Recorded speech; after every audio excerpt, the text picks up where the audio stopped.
Нэгэн залуу ээжийнхээ эмчилгээний зарлыг олохын тулд юу ч хийхээс буцахгүй байлаа. Ажилд ороод удаагүй байхад дарга нь машины арын суудлал руу хараад тэнд юу байгаа гэж бодож байна. Манай хүн хараад хүчээр инээмсэглэн юу байгааг нь мэдхийг хүсэхгүй байна гэж хэлээд даалгасныхын дагуу дотор оруулаад пошконд хийн. Дээрээс нь цемент тасгаж байтал цүнх гинэд хөдөлж эхэлдэг. Өшөөхөн онгойлгоод хартал жоохон охин байх ба ахаа намайг авраач гэдэл ойрлоод уйлаад байдаг. Залуу сандран бууга гаргаж ирээд байшингийн гаднаас тас гих чимээ цуурайтаад явчихна.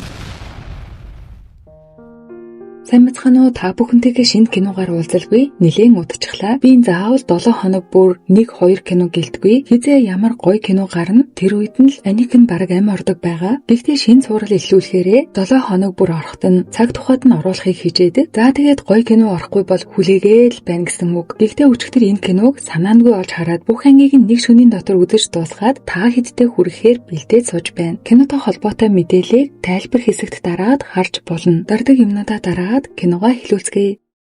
За ихэнд гарсан залуу Тэшик гэдэг бөгөөд цүнхтэй зүйлийг пошконд хийгээд цементээр цутган устгах ёстой байтал энэ охиныг амьд байгааг нь харан аварч бусад хүмүүсээс нууцлан амьдруулахаар болсон. Ингээд болоогүй энэ явдлаас хойш нийтдээ 4 хүүхдийн амийг авран тэднийг гадагш гаргалгүй бие хамгаалах урлагт бэлтгэсээр ирсэн. Эдгээр хүүхдүүд бүгд өөр өөрсдийн шалтгаанаас болж үхлийн ирмэгдээр ирж байжээ. Цомыг бүжиглэх дуртай өөрийнхөө мөрөөдлийг биелүүлэхийн тулд бүжгийн тэмцээнд орон асуудалгүй тэнцсэн боловч ээж зөвшөөрөөгүй. Манай хүн гэртээ ирээд өрөөндөө орон ээжтэй гомдоод хэвдэж байтал аав нь гаднаас орж ирээд ээжигээ ямар мэдэхгүй биш дээ. Гүнзгий амьсгал аваад тайвшир гэснээ. Сумыг ховстон ухаан балартаад ирэх цагт нь охиныхоо бие зохисгүй хүрэн хэсэг хугацааны дараа өрөөнөөс нь гарч ирдэг. Охины тухайн мөчийн ойл санамжинд нь өөрт нь хүрч байсан үйл тодгон санагдана. Дараа нь ээжээс нь гараад иргэх зурус ирсэн учраас гүгээд гартал танихгүй хүмүүс ирэн барьж аваад үхлийн ирмэгдээр ирсэн байхад нь Тэшик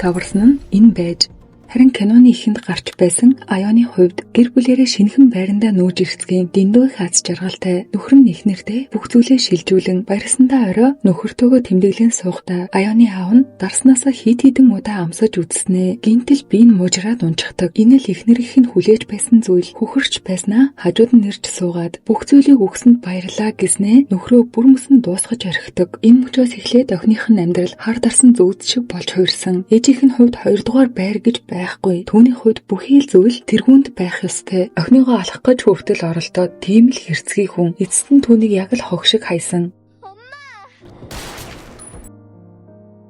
Жуаны хувьд бол сүмийн пастрын хүү ижил хүүстэндээ татагдж хайртай болсноосоо болоод аавынхаа өмнө гим нүгэлтэн болж хувиран загалмаад цовдлогдсон тарчлуулдаг байсан. За харин согчуугийн хувьд бол дүүн төрөх хүртэл тэр эцэг эхийнхээ хайранд өссөн. Сүүлдээ илүү үзэгдэх болж сэтгэл санааны асуудлаасаа болоод юм дугарч чадхаа болчихдог. Аав нь мэндэлж чадхаа болчихоо юу? Чи нохооноос ч дор юм. Манай хүн урдаас нь юу ч хэлж чадахгүй гацаад байхаар нь тэр бас л гацаад эхэлвөө. Энэ нэг юм яах гэж өргөж авсан юм бэ? Ээж нь баг хүүгээ эрхлүүлэн ийм хөөхөн хүү миний амьдралд орж ирнэ гэж яаж мэдэх юм? Гэтэл энэ гурван хоорондоо халуун дотн байхыг нь согчуу өрөөндөө орохдоо харчихдаг. Ингээд орой болж өдөржин юу ч идээгүй тэрээр хөргөгч ухаж байхад нь аав нь олж харснаа. Би чамд хэлээгүй гэж юу? Галтогоонд орж болохгүй гээ бидтэй гэснээ. Хайр найргүй зодож байгаад тусгай өрөөнд оруулан нохооны хоол өгөөд гацаад ярьж чадахгүй бол нохоо шиг хуцах хэрэгтэй штэ гэснээ. Хуцаачтэй гэж орилоход согчууч аавынхаа хэлсний дагуу хийдэг. Энэ новшиг хараа хуцахтаа гацдаггүй юм байна гэж хэлээд гарч явж байж.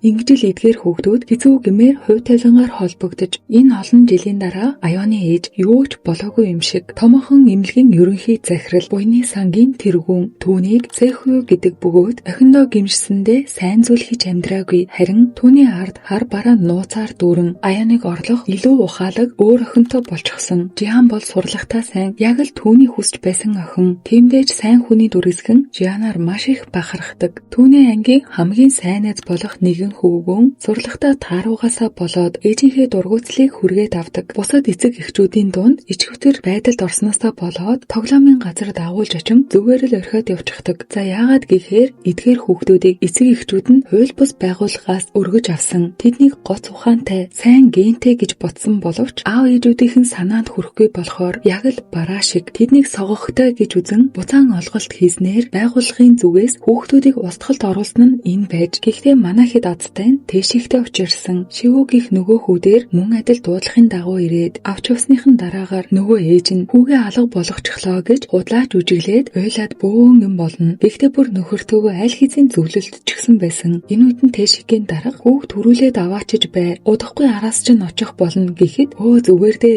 та гэртээ очиод амарч бай. Би зөксүүлчих болно гэж худлаа яриад түүнийг аварна гэж бодтол надад гэртээ хийх зүйл алга удахгүй очлоо гэхээр нь аав ээж нь хулгайлуулан алуулах захиалга өгснийг нь хэлээд битгий би чамайг аврах болно. Надад итгээд энэ хаягийн дагуу очвол хүүхдүүд чамайг тосоод авна. Би хэлчихсэн байгаа гэд явуулдаг.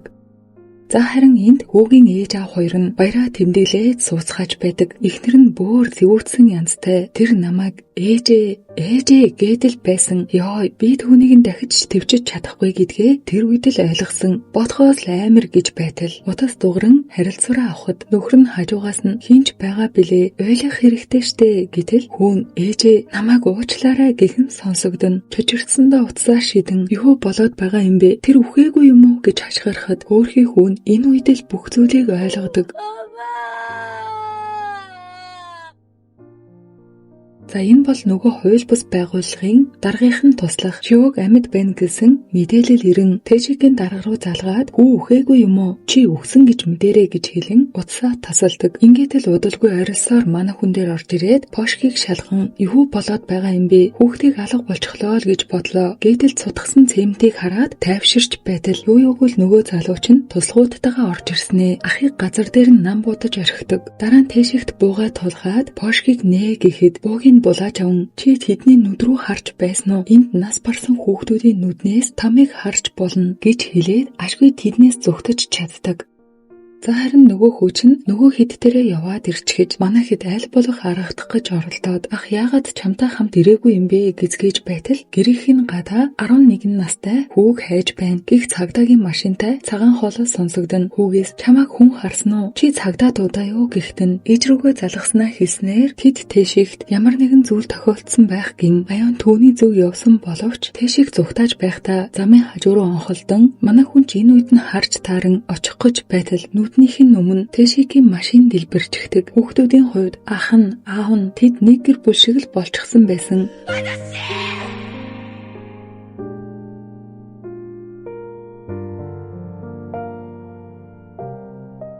Дараагийн өдөр болж манай хэдийн байршил мэдэгдэн эндээсээ явхаар болцгоон. Тэгэхдээ аян өөрт нь үлдээсэн захиа болон тэдний талаар хийсэн судалгаа мөн хүүхдүүдийг буцаана гэсэн дуу хураагуурыг олон бүх учрыг мэдцгийн явхад бэлэн болцгоон. Хүүхдүүдээ ах бидний төлөө юу хүсч байсныг мэдхүү. Биднийг эрх чөлөөтэй амьдруулах эндээс гарцхан дахин нуугдаж амьдрах шаардлагагүй болно. Очих газар хинч биднийг танихгүй. Хүссэн хоолоо идэж яг энэ үед нь байшинг нурааж эхэлдэг. Ингэж манай хэд арын халгаар зүгтахдаа тэдэнд харагдчихдаг. Энэ хэд эсэмэнд цааш явсаар далайн иргэн хажуугаар зөрөхдөө бүх зүйл дуусаад аюулгүй болсон цагтаа дахин энд ирцгэн гэж нэгэндээ амладаг. Ингээд Тэшиг энэ хэдийг нэг хүнд загсан байлаа. Манай хэдийг дотогш оруулан хаалгаа түгжээд гэрлээ унтраан. Ашгүй дахиад л нэг сайхан сэтгэлтэй хүн таарч тэднийг хооллон санаан зовнон мөнгө хүртэл өгдөг. Дараа нь болгоомжтой яваараа гээд аюулгүй газар руу хүргэж өгнө гээд удлаа хилэн контейнерт авчираад хорж байтал ашгүй манай хэд зүгтэж чаддаг. Энэ удаад энэ хэд маань сайхан амьдрал эрх чөлөө хүсэлгүй өөрсдийг нь ийм замаар явуулсан эцэг эхчүүдээсээ өшөөгөө аван болоод өнгөрсөн зүйлүүдийн нууцыг мэдхээр зордог. Тэдний эхний хүн бол Соммигийн аав. Сургуулийн захирал бөгөөд нэгэн донтойгоор оройн ажлынхантайгаа уучхаад гэрлүүгээ явах гэж байхад нь аян дуудлагын жолооч мэд жүжиглээд хүргэж байх үед нь чи хэдэн настай вэ?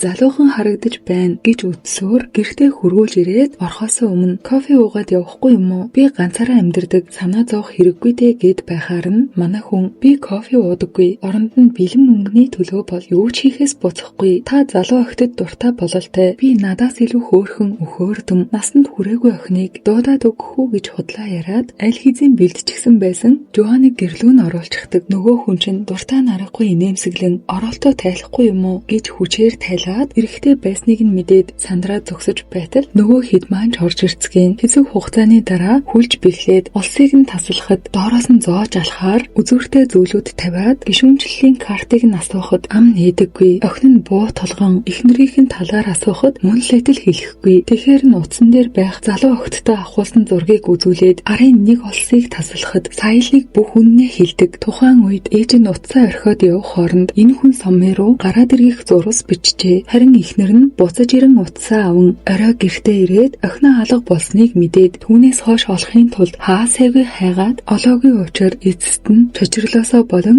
ухаан алддаг болж галзуугийн эмнэлэгт хүргээгджээ. Үүнийг нь охин нь сонсоод үнэхээр бие барьж ядна. Ээжийнхээ хэвдэж байгаа эмнэлгийн хаягийг мэдэж аваад гишүүнчлэлийн картаа чолон тэндээс гарч явсны дараагаар Жүүхён буюу нөгөө залууч нь бусдынхаа хамт гэрт нь орж ирээд олсыг таслаж орхино. Энэ хэд маань бас л очих газаргүй болон хаягдсан байшин олоод тус бүртээ өрөө болгон тогтжуулаад байгаа зүйлээ сэтгэл хангалуун. За ингээд дараагийн өдөр болж манай хэд судалсаар байж картны талаар олоод мэдчихдэг. Цогчуу болон аян эргэн тойрныхоо дүрсийг нууцаар бичин дотор ороход цаанаасаа хүн болгон маск зүүх ёстой. Цааш яван гол зал руу орж иртэл энэ нь тэдний төсөөлөгчгүй нэраа хүүхдийн дуудлага худалдаа байсан нийт 8 хүүхэд байх ба тэдний IQ 148-аас дээш эхний нэраа 72 цагийн өмнө төрсөн бөгөөд цусны бүлэг А эрэгтэй хүүхэд гин бүх зүйлийг нь хүмүүст танилцуулна. Анхны дуудах үн нь 250 сая вон 18 нас хүртэл бүрэн буцаан олголт хийж болдог. Ийхүү энэ бяцхны зарагдсан үн нь 510 сая. Тэгэхээр манай хэд энэ байдлаар зарагдсанаа мэдцгэн дараагийн хүүхэд нь гоц ухаантай дуудах үн нь өссөөр байж 955 саяд хүрдэг. Мөн энэ хууль бус байгууллагын захирал нь Аяны ээж түүний зорилго төгс генийг бий болгох ухаантай бүсгүйчүүдийн өндгөн эсийг ашиглан үр хөврөл суулгаад нэг ёсондоо хүүхэд үйлдвэрлэдэг гэд боддоо. Биологийн эцэг эхчүүд нь хүүхдийн оршин тогтнодгийг ч мэдэхгүй. Тэдний нэг туршилтанд орох гэж байсан ангаахын оюутны өмнөөс Аян орсноор өөрт нь унтуулах тариа хийх гэж байсан цовлогчийг ухаан алдуулан оронд нь гарч явснаар бүх зүйлийг олж мэддэг. Гэвч дотоод ажилчид гадны хүн нэвтэрснийг мэдснээр онц байдал зарлан бүх гарцыг хаадаг. Аян зогтож явахдаа мэдээллийн санд орон хүүхдүүдийн бүртгэлийг харахаас гадна үйлдвэрлэх явцад гажиг үүсээд устгалд орсон үр хөврлүүдийг ч хардаг. Зарим нь бүр нэрахаасаа буцаагдж лабораторид устгалд ордог. Яг л мах машиндаж байгаа мэт. За ингээд удалгүй бүх ажилчдыг үүдний танхимд иргэн зарлана. Манай хүнч гарах гарцгүй болон очтол тэднийг маска тайлахыг шаардлаа. Ганцаараа үлдсэн аян дээр очиод хүчээр тайлахад залууг цохин буугийг булааж аваад барьцаалсан боловч жомог хайр найргүй галнээ. Манай хүн зүгтсэн боловч эцэст нь энэ олон хүнд баригддаг. Ингээд болоогүй энэ араатан шиг хүн аяны төрсөн ээж нь байж охиноо өөрт нь ямар ч ашиггүй гин нөгөө бошгонд хийгээд алхахын даваан дээр манай хэд шинэ охиныг нь барьцаасаар ирцгэн. Үнэн дээр энэ охин нь өргөмөл хийдий ч дэндүү ухаантай учраа ээжтэй хэрэгтэй ингээд зогсохгүй. Солонгосын хамгийн залуу ерөнхийлөгчийн эхнэр нь хүүхдтэй болох боломжгүй учраас Аяны ээжээс тусламж гуйсан байсан. Тиймдээ ч ухаантай охиныхоо өндгөн эсийг нь ашиглах гэж байсан байж энэ үед нь тэргүүн хадагтайгаас охинтой нь өөрийн биеэр уулзна гэх зурвас ирж яах ч аргагүй болсон учраас Аяныг сулалдаг. Манай хэд Жианыг барьцаалахдаа ээжийнхэн талаар болон өөрийнх нь бүх үннийг хэлээд тусламж гуйсан байдаг. Дараагийн өдөр ээж нь чи надад ашигтай охин болно бидтэй. Охин инээмсэглэн мэдээж ээжээ гин түүний үгээр байгаа мэт дүр эсэгдэг. Дараа нь товлсон цагта тэргүүн хадагтайтай уулзуулахад охин санаачлахаараа цай игалж өгөөд л яг ийм охинтой болох хүслийг нь илүү төрүүлж чаддаг. Хоёулахнаа уулзахыг хүсээд ээжийг нь төр гаргаснаа хэрв чамд хэцүү байвал энэ бүхнийг яг одоо зогсоож болно гэхэд охин үгүй дээ. Энэ бол миний хүссэн зүйл. Би ээжтэй сайн хэрэгтэй охин нь байхыг хүсдэг. Гэх үед нь ээж нь гаднаас нь сонсоод багталтайгаар инээж зогсно. Манай хэдийн дараагийн хүн бол Жуаны аав ээж хоёр нь хүүгээ амьд байгаа гэдгийг нь сонсоод пастор хэрнээ устгуулахаар бөөдөр хүртэл ирээд л мэдээж тэр нь манай хэдийн нэг болох сомми сахиус бичиж өгөөхд нь баярлаад үхэх нэ. Дараагийн өдөр нь сүмдэн яг залбирлын үеэр нь орж ирээд биендээ нуучсан байсан бөөгийн сахиусыг нийл болгож олны дунд нүргэ болгохоос гадна хүүгийн өөрийн биеэр оруулж ирдэг. Бантсандаа бурхан надад буцаагаад илгээчихлээ. Эрхэм хөөмн гээд бөөн жүжиг тэрснийхаа дараа яаж энд ирж зүрхэлж байна гин хүмүүс гарсны дараа яг л өөрийг нь цовдолж байсан мэт хүлж орхино. Гэсэн ч хаширахгүй чи залус зуртай галзуу амтан гэж хөхрөөдөл урд өмнө нь хүүгээ мэдснийхаа дараа шийтгэж байхад нь хайртай хүүгүүн нь харчихдаг. Дараа аав нь түүнтэй тусгаалan уулзаад чи миний хүүд үнэхээр хайртай юм уу? Урдаас нь тийм гихтэн манай хүү миний сүмийг өвлөж аваад пастор болох болно. Тэр үед нэгэн цагт эрэгтэй хүнийг хайрлаж байсан гэж яригдах уу? Чи түүнийг аз жаргалтай байгаасаа гэж хүсэж байвал хайртай хүнийхээ төлөө алга бол гэдэл хүү удалгүй амиа хорлжээ. Жуан энэ бүхнийгээ санан яагаад тийм зүйл хийсэн юм? Та огтхон ч харамсаагүй гин алах хадаас бариад дайрахт нь намайг алах хэрэггүй. Би чамд байгаа бүх мөнгөө өгье. Сефе нэгэд өгье гэд орилоод байхаар нь амийг нь өршөөдөг. Үүнч хүн алахыг хүсэхгүй. Өөрөө шийдэглээ амсах байх гин өгсөн мөнгнүүдийг нь аваад хүүхэд асрах газар орхичихдаг. Харин аавыг нь араас нь хөөж байгаа этгээдүүд бас л хөнөөж орхино. За хэдүүлээ цогчуугийн аавыг яаж хүүгээ тарчилж зовоодог байсныг мэднэ шүү дээ. Тэрээр тухайн үед сонгуульд нэр дэвшиж байсан бөгөөд хүүгээ сургуулийн хүчирхийллээр нас барсан гин худлаа цуурхал дэгдээн ард иргэдийн дунд өрөвдөх таагтах хэрэглэн одоо тэр хүснээрээ гишүүн болж чадсан. Хүүгээ амьд байгааг сонсоод галзууртлаа уурлан алуурчид хөллөөд байрлаж байгаа газар руу нь явцгаана. Яг энэ үед нь Жианыг жирэмсэн болгохоор авч явж байхад нь тэднээс тусламж гуйсны дагуу аян ирж авардаг. Харин нөгөө алуурчид чинь хүүхдүүд дээр ирэн барьж авсны дараагаар согчуугийн аав нь орж ирэн чи бусад бүх согогуудтайгаа хамт байгаа юм уу? Яагаад одоо хүртэл үхээгүй юм бэ? Хуцаж чаддаг хിവэрээ юу? Хуцтаа гэхэд юу ч дуурахгүй болохоор нь тэднийг ал гих бусдаа тушаал өгөхөд согчуу тэр дороол хуцаж эхлэнэ. Найзууд нь одоо боль битгийлдэ гэж орилоход хүүн хэсэг хуцаж байгаад болилдоо аваа тэднийг л амьд үлдээчих би оронд нь үхий чи чинь ярьж чаддаг болчихоо юу тэгэлдээ гэдэл хүлээсийг нь тайлуулан хүүдээ хутга бариулдаг. Харин согчуу найзуудаа аврахын тулд аавдаа хутга тулгаад нөгөө хэдийгээ явуулахаар болгоход энэ хэд маань согчууг орхиод явахыг хүсээгүй. Гэтэл яг энэ үед нь Жүхэн орж ирэн аав хүү хоёрыг буудаж орхино. Дараа нь нөгөө алуурчдын араас гарах үед нь аян болон нөгөө охин хоёр орж ирж тааран хөөрхий хүү амьсгал хураан тэд согчууг харан асгартлаа уйлцгаана. Гэхдээ энэ хэдийн маань зовлон ингээд дууссангүй. Гадна байх этгээдүүд тал талаас нь бензин цацсан тэднийг бөөндөн амьдэрэн шатаах гэж байхад нь биднийг яасан гэж ингэж байгаа юм бэ? Ямар буруу зүйл хийсэн гэж гин орилцоож байтал тэднийг хэн нэг нь байшингаас гарган авардаг. Тэр хүн нь Тэшийг өмнө нь зугтаж байхдаа машины замын хажуу руу онхолдон дэлбэрэхээс нь өмнө зугтаж чадсан байж дараа нь авсан шархнаасаа болоод ухаан алдан эмнэлэгт хүргэгдээд удаан хугацааны турш ухаангүй байж байгаад сэргэжээ. Ингэжэл тэдний амийг дахин авран хайрт найз болох согчуугээ үдэцгэн. За харин хэдүүлээ одоо аяаны ээжэд өмнө нь юу тохиолдож байсан талаар мэдэж авна.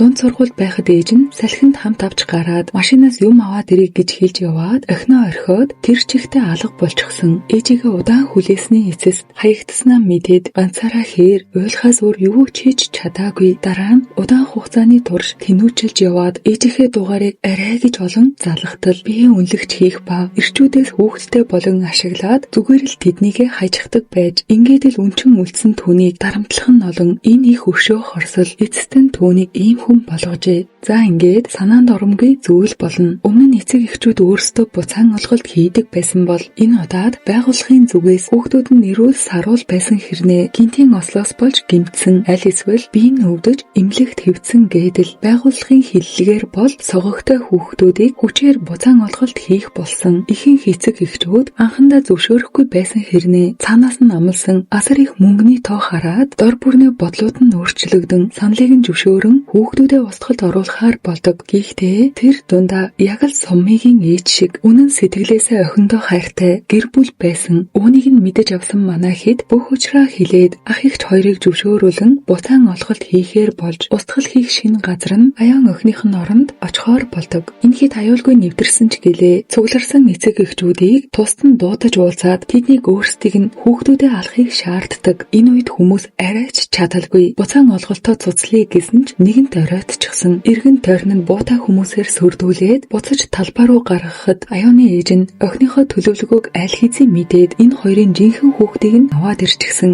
Удалгүй байгууллагын хөтөлбөр эхлэх болж аюун дээвэр дээр нуугдан ээж рүүгээ буугаа чиглүүлж байтал аль эрт бүхнийг мэдсэн хүмүүс манай хүнийг бариад авдаг. Ийхүү одоо л жинхэнэ тоглоом эхлэн юу ч мэдэхгүй хүүхдүүд баяр хөөртөө сууж байхад нь их л гэж зарлахад аав ээжүүд нь хоёр талаас боо тулгаж цаанаас нь өгсөн дүрм нь аав ээж гэж хизээж дуудаж болохгүй. Мөн буутай мөртлөө буудахгүй нэгэн нь үхэн таваас ухрааж тоолоод их л гихтэн хүүхдүүд тэднийг буутай байгааг харсан хэрнээ одоо хүртэл аав ээж гэж дуудсаар сүүлийнтөө зарлан нэг охин нь зугтахад араас нь шууд л буудаж орхин ингэж л үхлийн тоглоом эхлэн нэгнийхээ хөнөөсөөр нөгөө охины ээж ах хоёр өөрсдийн биеэр охиноо хамгаалж зогсож байтал эдний захирагч нь ээжийг нь буудаж орхин шархацсан хэрнээ сайн ээж байгаагүйдээ уучлалахгүй нь нас бардаг. Энэ мөчид Манахид гарч ирцгийн энэ аимшигт зүйлийн эсрэг тэдэнтэй тулалдаж байтал цагдаа нар болон мэргэн буудагчид ирцгийн энэ үед туслах нь даргийнхаа өмнө хааж зогсоод хурдан зүгт гэж хэлэн өөрийнхөө амиар түүнийг авардаг. Диан тэргүүн хадагтаатай уулзан тусламж гуйсны эцэст цагдаа нарыг дайчилжээ. Аян ээжийнхээ араас очоод ийм өрөвдөлтөй амьдрдгийг чинь мэдсэн бол санахгүй байх байсан. Гэсэн ч хайртай шүү ээжээ гэж хэлэн амьд үлдээн гарч явсны дараа дэндүү хожим ухаан өөрийн амиа хороодог. Ийхүү түүний хууль бус хүүхдийн амианы хэрэг ард иргэдэд ил болж тэшиг аяанаас өмнө устгалд оруулсан хэдэн хүүхдийнхээ өмнөөс хэрэгээ хүлээн одоо ялаа эдэлж байгаа ч энэ хэдийнхээ хувьд бол сайн ах нь хിവэрэ. Энэ явдлаас хойш 2 жилийн дараа Сумми ээжигээ эмнэлгээс гаргаж аван нөгөөх хаягдсан хүүтэй энэ гурав нэг гэр бүл болон айдал болох мөрөөдлийнхөө төлөө зүтгэсээр өмнөх муухай дурсамжуудаа мартацгаан одоо тэд аз жаргалтай. Ингээд л Манахид урд өмнө нь нэгэндээ амлаж байсан далайн ирэг дээр ирцгэн тэгэхдээ найзгаа олж харна. За ингээд энэ хүртэл үзсэн хүмүүстээ маш их баярлалаа. Кинон таалагдвал комент хэсэгт дуртай өнгийн зүрхээ үлдээгээрэй. Дараагийн олон гоё киногаар уулзна гэж найдаж байна. Тэр хүртэл түр баяртай.